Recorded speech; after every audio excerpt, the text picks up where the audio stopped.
what I think it's first order set theory.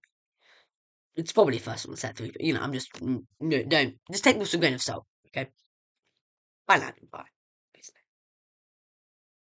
This is a symbol, and this symbol in first order set theory is an element of. This is saying we have say set A with 1, 2, 3, 4, 5. Well, then 2 is an element of A because look, 2 is there, right? There's 2, right? And then we've got this A upside down, A symbol thing, whatever, right? Well, for this we kind of need an example. So here's an example. This is basically saying, right?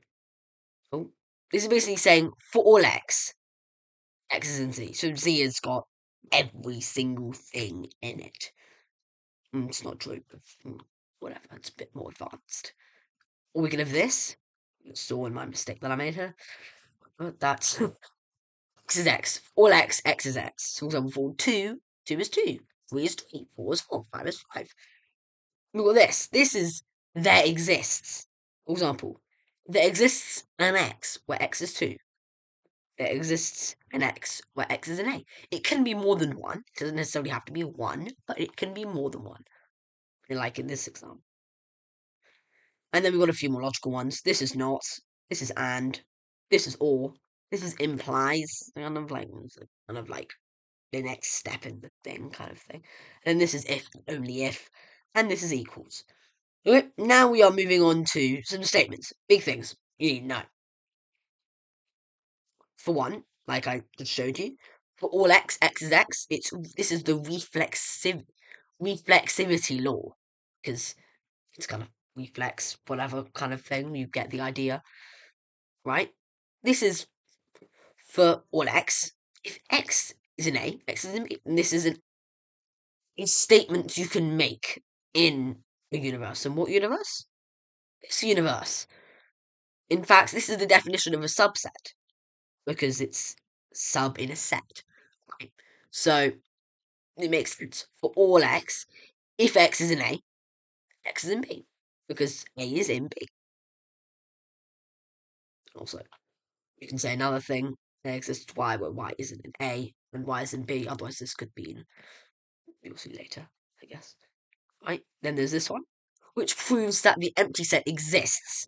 Right? There exists a set A, where for all Y is not an A. So whatever you pick is not an A, therefore A is an empty set. And we actually represent this with this symbol. I think it's a Danish letter for some weird reason. And then we got this one. It's a big one. I had to actually shrink the size of the font for this one. That is how big it is. This is actually an axiom of set theory. It's called extensionality.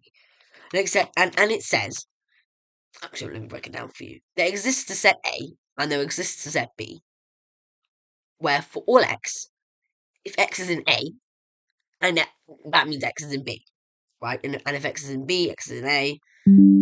Does that show? Oh, that's my battery going low. I need to charge that. Hold on a minute. Let me just charge my laptop. Should go bright now. Hold on. There we go. Let's continue. I'm not sure if you can see that. I just asked my thing. Let's continue. So yeah. So these two things now have been defined to have the same things in them. For example, if A is 1, 2, 3, B also have 1, 2, 3 in it, and therefore this means A is the same set as B. Both of these are set A, or both of these are set B. Doesn't really matter. And on that note, bye. Bitcoin, these things, whatever. Bye.